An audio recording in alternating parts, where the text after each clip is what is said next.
you have to be able to identify what you need in your environment, both physically and non-physically. And we go into detail about what those are. So it becomes a very, very detailed kind of process. And then you can articulate all that to a potential employer in a way that's a win-win. And that is how people can feel more confident when they go in and don't have to necessarily say, I have ADHD, can you accommodate me? Or what do you do to provide people with accommodations? You don't really have to even talk about it when you know what you need, and then you can find ways to determine whether that employer is capable of giving it to you. And it actually makes you look like a stronger candidate when you know what you want and what you need. Welcome to Successful with ADHD. I'm Brooke Schnittman. Let's get started. Hi, everybody, and welcome back to Successful with ADHD podcast. Today, we have Shell Mendelson, and she's a master's in career and vocational counseling, 35 years in the field, diagnosed later in life, and has been working with ADHD adults ever since. And it's approximately 14 years.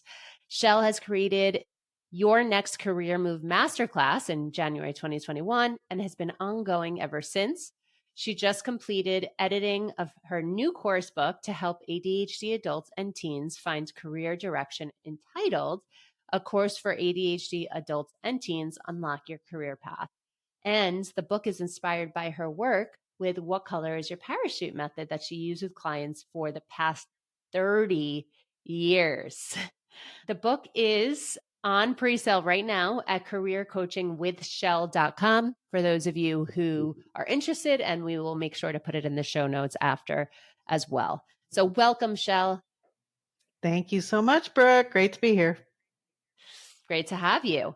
So you've been in the field for a while, and we know that with ADHD, careers is a big topic because we can change careers every 2 to 3 years. We can jump from job to job and feel like it's us, not the job itself. So I would love to know, first of all, what got you into becoming a career and vocational coach? Well, that happened 35 years ago when I was floundering for many years in my 20s. I had a bachelor's degree and a teaching credential, and I had no idea what I was going to do. So I call them the lost years, from about 25 to 29, somewhere around there. And I had a friend who sat me down and looked me in the eye and asked me the one question that nobody had ever asked me before. And that was, what do you really want to do? And that's such, it just stopped me in my tracks, because I realized I had never really given it a lot of thought. But luckily for me, I had always wanted to help people, be kind of a person who helped people in some way. And the first thing I thought of was counseling. And it didn't take me long, because you know how our brains are. Once we get a bug in our butts or whatever, we want to just jump on it, right? Excited. Yeah. Yeah. So I started looking at counseling programs, and I realized that the general counseling was filled with mostly women, and that my chances of getting in was pretty slim, because it was just overcrowded. But then there was this little element called vocational rehabilitation counseling that was very unique. Same classes, same everything, except it was focused on working with people who were disabled and needed to find career direction from the disability perspective. So that was what I entered into, not really knowing much about it, but growing to love it, thank goodness. I guess right when I did my internship in my second year, I was working for the right people in the right situation, and I was like a rock star. I went from being fired, and I didn't talk about this in my 20s. I was fired from a million legal secretarial jobs. And my confidence wasn't your strength, huh? It wasn't not only wasn't my strength, I just hated doing it. I hated it. But I could do it, as many of us know. And this is where many people relate to my story, is that I had plenty of skills. It wasn't that I wasn't capable of doing it, but because our brains are interest based, if we don't like what we're doing, we can make I made the stupidest mistakes. I couldn't even copy things correctly. It was that bad. And my attitude wasn't great, and I was lost and going through what a lot of people go through. And I was also undiagnosed, right? So when I finally got into the right field and stepped into the right position, overnight, I was like an instant star in my field. The employers bended over backwards to accommodate me because I was doing so well. And that's the way I believe it should be. And that's what I help people like focus on, looking for what is right, the right fit for them. And I always say that if you're not happy in your work and you're making a lot of mistakes and things aren't going well for you, and that can manifest itself in a million different ways, that you're just in the wrong position. It's not you. It's not anything about your abilities. It has nothing to do with anything, but you're in the wrong position. And I appreciate you talking about the vocational piece as, for you got into that because it was for people with disabilities. And it's so interesting because in my previous life, I was an assistant director of special education. And I always said, why is it that only the special education students who are severely disabled, why are they the only ones who get the vocational training? Shouldn't everyone get vocational training? Yeah. Absolutely. Yeah. And when I was at the time, I was in California, and I was working in the workers' compensation system, which meant I worked primarily with people injured on the job who couldn't return to their old jobs. So they had mostly orthopedic injuries, back injuries. Mm-hmm. And occasionally I had emotional, psychological disabilities, nothing specified as ADHD at that time, although I had plenty of people who who probably would have diagnosed as ADHD. But it was a very adversarial system, and I really got burned out. After about 10 years, I got very burned out because the people weren't happy coming to me. They didn't come to me because they wanted, like the people I work with now actually are super enthusiastic about like really jumping into how do I figure this stuff out, Right. And it's it's very, very different than what I was doing back then. I'm grateful for it because it really kept me in the field and helped me spin to the next step in my career, But to your point though, even when I was in school, the people who went to vocational training were usually the people who would go to BOCES and might have been getting a GED. They were segregated. We all knew who those people were because they weren't in all of the mainstream classes. But I think what's so important for people listening here today is to understand that everyone needs help with vocational training and career paths. I mean, I'm 39 years old, and it wasn't until 5 years ago that I realized I have my dream job when I started my company. Beforehand, luckily the stars aligned and it got me into ADHD coaching with my background in special education, but not everyone is that lucky. And like they're 60-year-olds still trying to figure out how they can use their passion to have a career. So, and I work with those people. Yeah. So Shell, you got into it, and tell us how you help people understand what environment, what career, what boss, what job is the right one for them.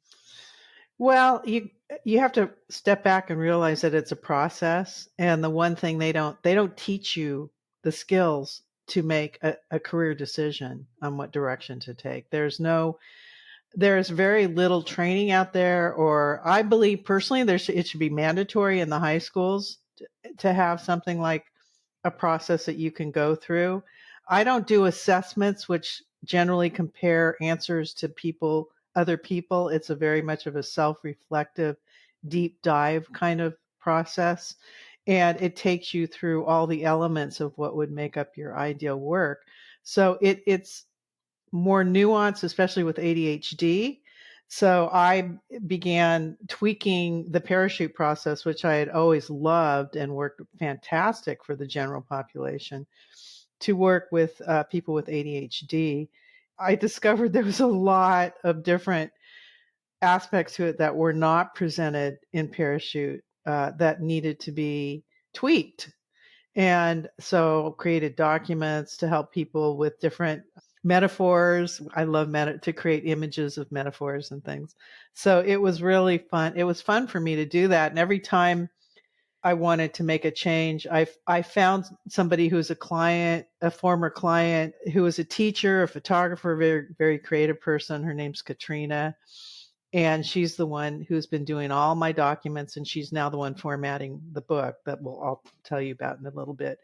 But basically, it's a process of identifying all the elements that make up your ideal work, deep dive. Those would include what skills. So I don't talk about strengths per se, because we're all strong in different areas.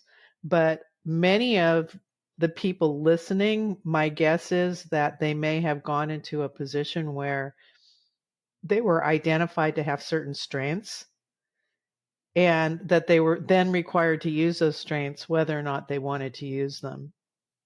So you kind of get pegged into doing some aspect of what your abilities are, but you clearly don't love doing that. You're just good at it. Well, right. Well, nothing aligns in isolation, right? Nothing exists in isolation. So if you were only to pick a job with your strengths, or only to do something, let's say, even with your character strengths, then what about your passion? What about being in the right environment? There's all these different things that have to come together. That's part of it.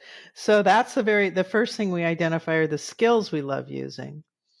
And we have different exercises and things that we do that really help identify what those are.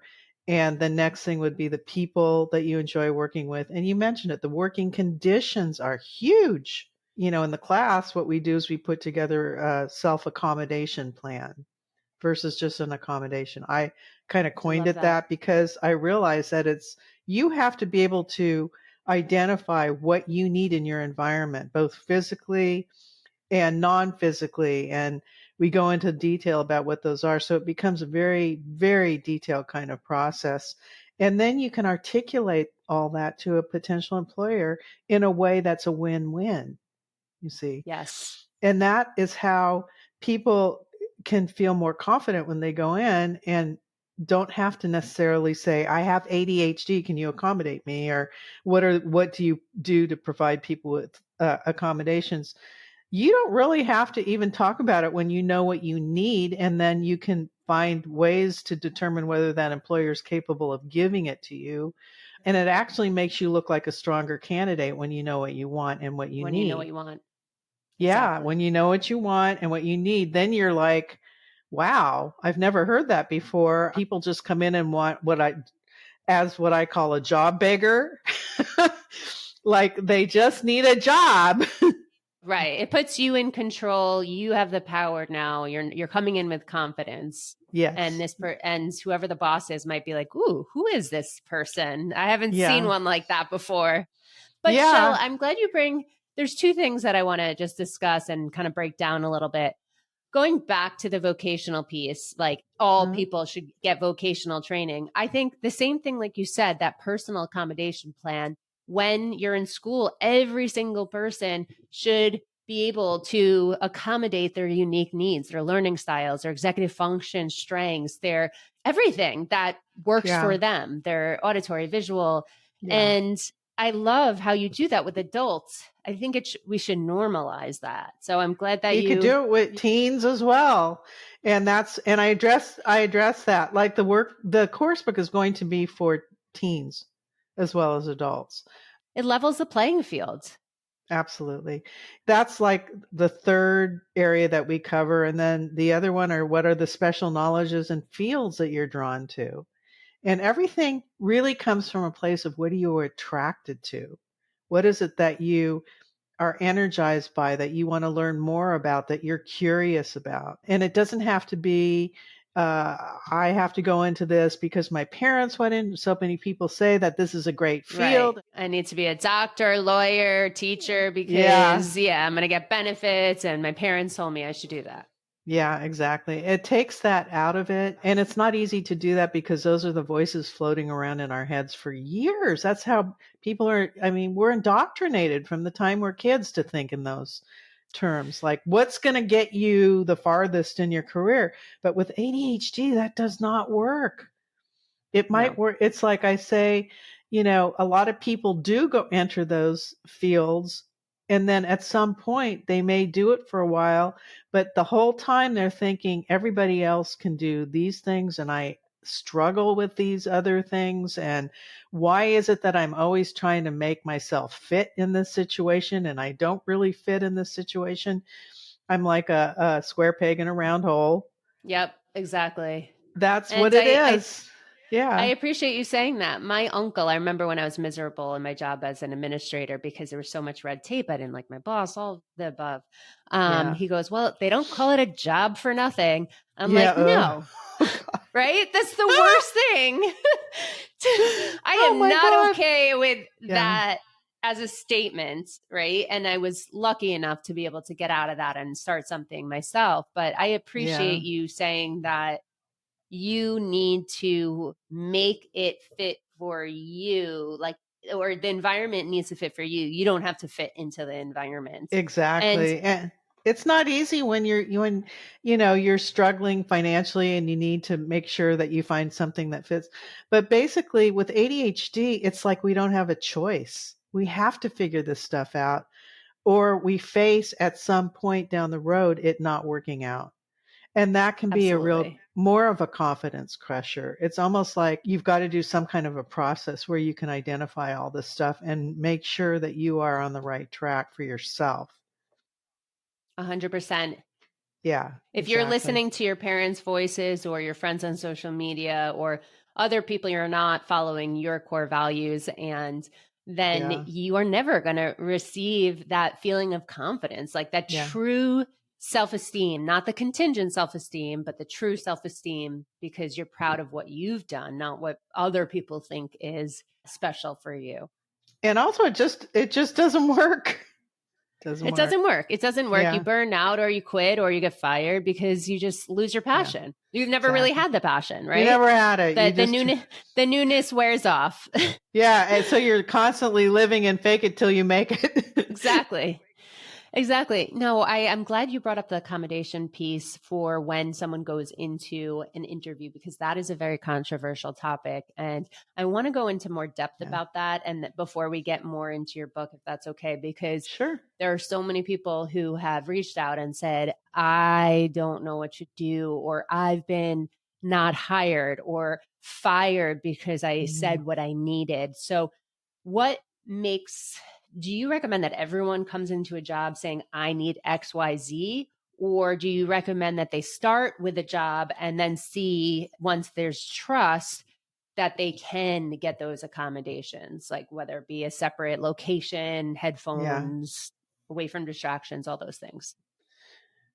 So the way I see it as more of a holistic thing. Like you've really got to know what first of all why you're there and if this is even the employer that you have some reason to be there versus it's just a job where you can fit their narrative but they may not ultimately fit yours like what you Yeah. need. So it's important to have the whole picture before you even walk in the door and you have a better Mm, shot of knowing that you're in the right place to begin with. You may not be ultimately, but what happens is that people walk in when they have that confidence.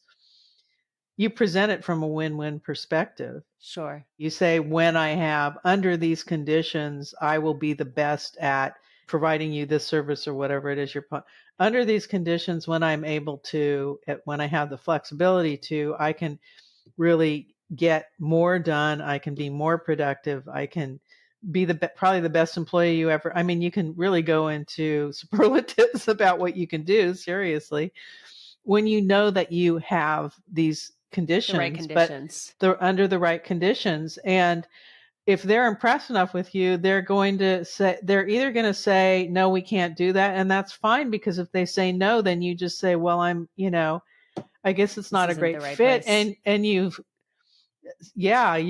stopped yourself from how many years of suffering or whatever, going into the wrong situation one more time. It's really a sifting and sorting process. Yeah. Yeah, I know you said it's a shifting and sorting and it's a holistic approach, but I know that most jobs don't just have one interview. like minimum usually about 3 interviews before you get the job. Would you recommend that you be careful on your first interview and then maybe present these questions on the second or the third? I think you need to be conscientious of the people behind the desk and how they're responding to any questions you have. And I always think that you should have questions even from the very beginning. Like it just shouldn't be them shooting questions at you and you answering. Right. You should have like a list of things that are seriously on your plate as necessities in the first interview, because it can save you from having to go to the second, third, or fourth and ultimately getting screened out anyway, or you deciding this isn't a good fit. So I think it's important and see how they respond to that. But you also need to be looking at who they are and how they're responding to what you're saying and being so you're in the driver's seat. It's Right. not it should never be like you have to I always say you're deciding if you want to work for them, not the other way around. Sure. And Yeah. do you have these narratives in your book to share with people who are looking for a job, as far as the narratives of this works for me or I do best when? Well, it's covered, but it's also it's discussed in the book. It's not a specific thing where if they ask these questions, you respond this way, because you need to really go into detail about what it is that you need and be able to identify the areas that are the most important. So there's a prioritization process where you prioritize your the main things that you absolutely must have. So those must-haves are the ones that you would probably want to discuss first in terms of when I am able to, I can get up and walk around when I need to. I can use headphones. I can have pictures of my family around. I have an office. Like some people absolutely need to have an office for what they're doing, or they have to have a more private space. And some people get distracted. And so you have to know how you process information and how all that, what your processing needs are, basically. Totally. And be aware of all that. And you don't have to say, I have to have a space where all these things are happening, but you can ask them more about what they offer, what they have. And is it possible to? Because when I have these conditions again, you just become more savvy at knowing what is important to you and realizing that, this wasn't what you thought it was going to be, that maybe the environment isn't exactly what you thought it was going to be. Maybe the culture isn't exactly what you thought it was going to be. And that the parts that are really important to you just aren't there. And that you've been skirting those under the carpet your whole career. And that's gotten you into trouble over and over again in terms of just feeling good about getting up and going to that place every day or doing that thing. I mean, some people need to have the hybrid of working from home and maybe touching bases in a working environment with other people. You just need to know what that is. Some people need to work from home all the time. I'm sure there's a lot that people can figure out before they even step into that interview. How do you guide people in learning about the company and the culture before having that first interview?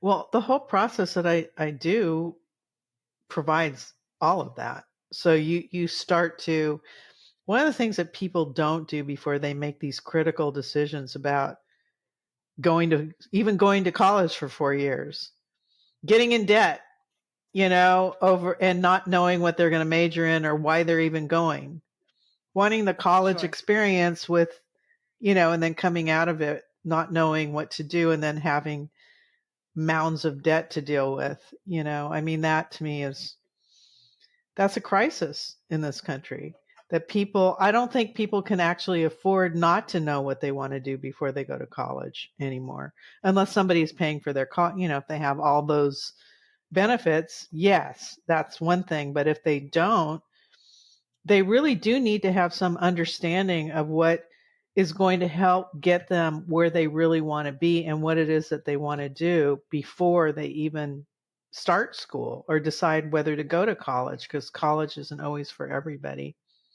Correct. So you're And saying, if I'm hearing you correctly, that when you graduate high school, if you don't know what you want to be, you shouldn't apply, or if what environment you want to be a part of, you shouldn't apply necessarily to college. There's other options before you figure it out and then go through the program. absolutely no, that's not what I'm saying. What I'm saying is Okay. that no, I'm like, what I just want to make sure that I'm hearing you correctly. it's having some understanding of what the things that you're attracted to and the things that you are curious about and wanting to know more about and feel an inclination to move towards, and whether a university or a college experience can help give you that, or maybe another kind of experience might help give, like get a bunch of certifications. Some people Yeah. go into IT and they get a bunch of certifications, or do an internship of some kind, or just do 2 years at a community college. I don't think, personally, this is my personal opinion. You can take it or leave it, but I don't think that everyone needs to go to a university to start off. No, I hear I you. think most I people should completely go hear to you. a 2 year where they specialize in those core subjects, and they're really focused on helping people get through those first 2 years, whereas most universities focus more on the last 2 years. So the first 2 year, the 2 year students are paying the same amount. So I'm seeing it as dollar signs, of having to pay for Gotcha. a university, when you can go to a community college and have a really good experience and have some incredible professors. A lot of times people on the in the field, people with amazing backgrounds, and you get a better sense of being able to explore things a little bit. I mean, you can do it a little bit more freely and still get those core classes done. I understand what you're saying now. Yeah, Yeah. Because I was going to say, like, from yeah, the ADHD perspective, very often we need to be in it to understand if we like it or not. Just yeah, knowing what our strengths, or I know we don't do our strengths necessarily in your program, but knowing what our passions are and what energize, that might wear away after we realize what the thing actually is and we yeah. go through the We courses. So, You do your strengths if they are what you're prioritizing in terms of something that you want to use in your work. Like they have to be up there in the first five areas of, like if you want to correlate skills with strengths, then the top five must be there in terms of whatever kind of work you're doing. And they have to align with that job, that career, that whatever, or else you're just kind of setting yourself up again. yeah. So, no, I like that you're thinking in like all different angles that not everyone thinks about. Like you're looking at the dollar sign and saying, hey, like you don't need to jump into a university. You can do community college for 2 years, or you could do an internship and figure that out. Actually, when I studied abroad in Australia, it was my junior year of college. I went to University of Sydney for 6 months. And what I realized there is that all students do not pick a major for that first year. They are just immersed with every different type of skill. And Yeah. then they choose their major. And I thought that was like light bulb genius. Why doesn't every school do that? Well, in this country, it's usually by your sophomore year you have to pick a major for your junior and senior, isn't it? I mean, I But don't. you don't always get exposed to all of the different types of majors. Here, you get Yeah, exposed to things that you would have never picked before. And, yeah, it opens your eyes to things. So, anyway, there's many different ways of slicing a cat, right? Or however they yeah, say it. yeah. So, however they say it. Not the kitty, Brooke. Not the kitties. Not the Okay. kitty, or yeah, slice something. Slice So something. tell us, say something. Tell us a little bit. It will come to me before the end of this episode. Tell me a little bit more. What I think is interesting that you shared here for everyone here today, too, is that the color, what color is your parachute, did not include some of the things that you are including in your current book. And No. I find that so fascinating that like you as a professional with ADHD who help people with ADHD are continuously learning more and more and more, Yes. that you have a whole new book that you can add new material.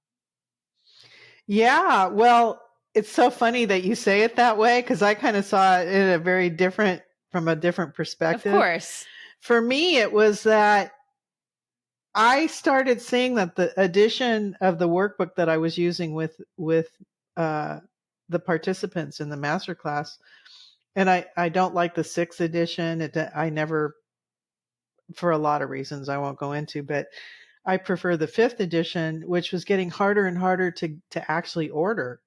It was always simple to order, and then it started becoming more difficult to order because I realized that they were transitioning to this other one that I didn't particularly like. And it really hit me that, oh my gosh, I've got to get something out there that really focuses on people with ADHD or neurodivergent kind of brains in general, because I had developed this work so much that was added to the book that went way beyond the book anyway, I had been doing over the years.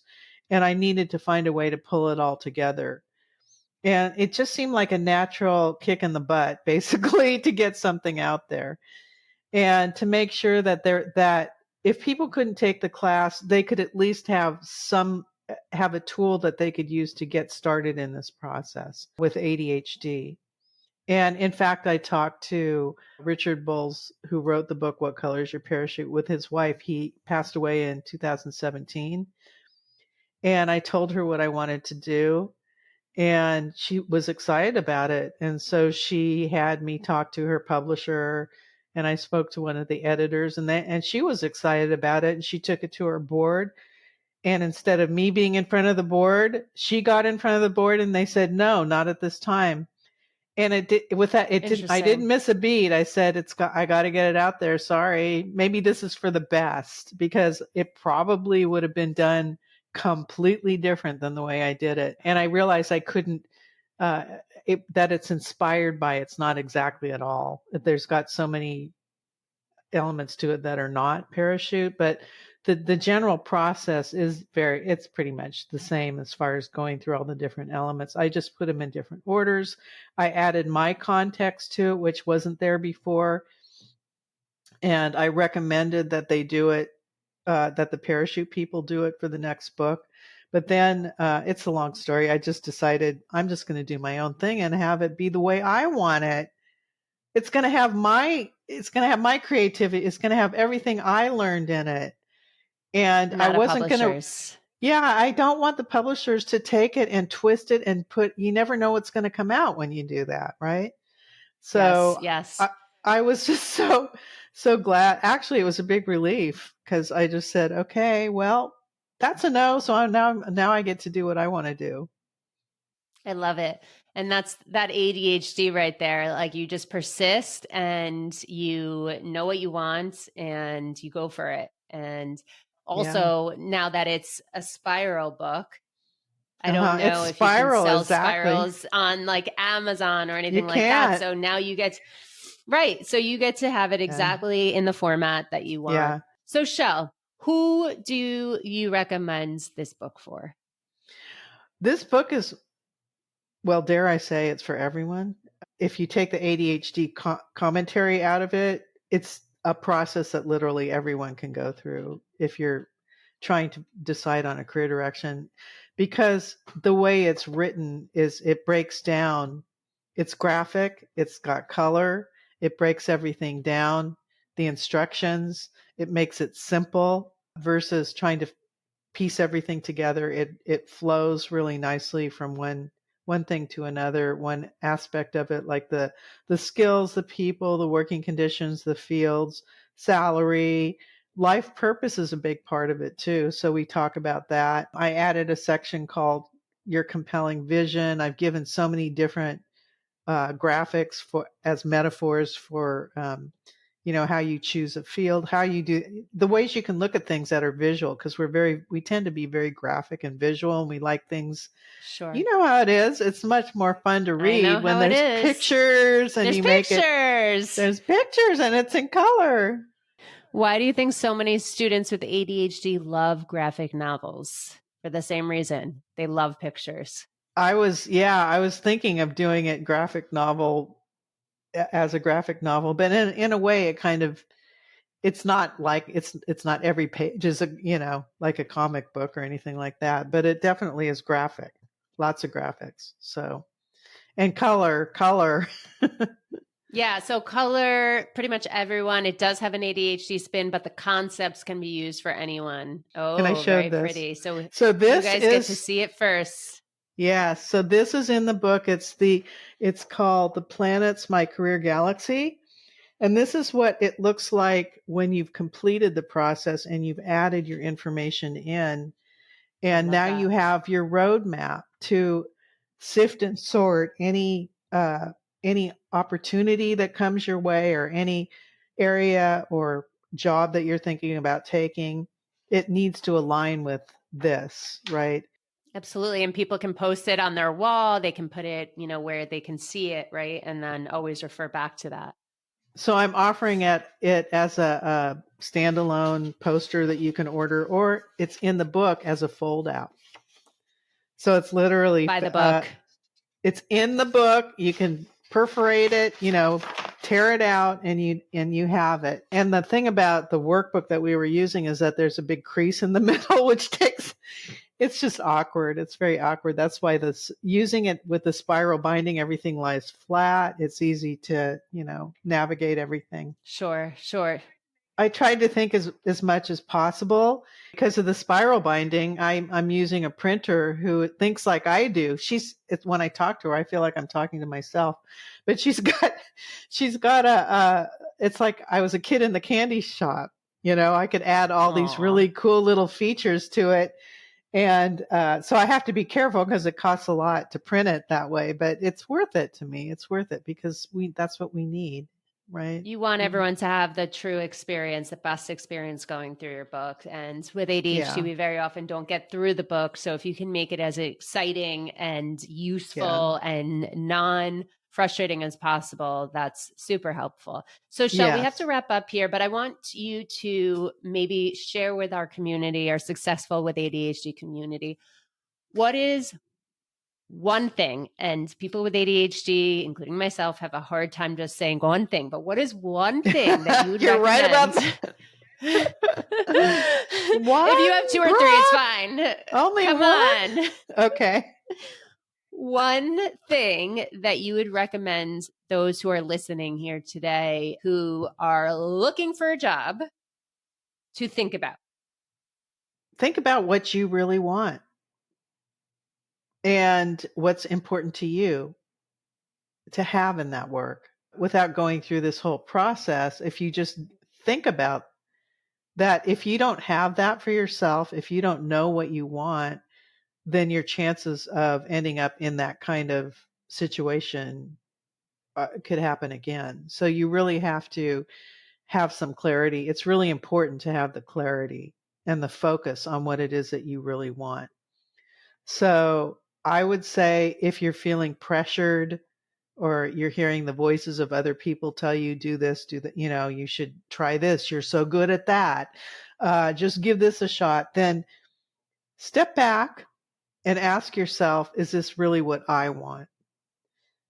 And I don't know how else to say it, except that it's really important for all of us, I think, to be doing that, but especially with our interest-based brains, that if we're not interested in what we're doing, it's going to crash. We're going to come crashing at some point. It'll take different forms, all kinds of ways that happens. And you know what I'm talking about. Oh, yeah. All kinds of ways. So think about what it is that you really want. And if you can think of one or two things that are super important to you, that are way up there on your list, make sure that those are available to you in whatever it is that you're considering. Yeah, I think that's amazing. What do you really want? It's not about what other people think. It's not the messages that you're receiving from your parents, from your friends, from your significant other. What is it that makes you excited and energized? And just real quick, in Activate Your ADHD Potential, we have a why funnel. And it's to that point, it's like, why do I want this goal? Why do I Yeah. want this job? And getting to the core of it, like, how will you feel when you get there? Yes. So anyway, Shell, it was a pleasure having you on our podcast, Successful with ADHD. And by the time this comes out, I believe your book will be out. So for those of you, just as a reminder, Shell Mendelson's book can be found at Career Coaching with Shell, SHELL.com. I'm going to put it into the notes. It's a course for ADHD adults and teens. Unlock your career path. Thank you, Brooke. It was a pleasure being here. Same. Thanks for listening to this episode of Successful with ADHD. I hope it helps you on your journey. And if you need any additional support for you or a loved one with ADHD, feel free to reach out to us at coachingwithbrooke.com and all social media platforms at Coaching with Brooke. And remember, it's Brooke with an E. Thanks again for listening. See you next time.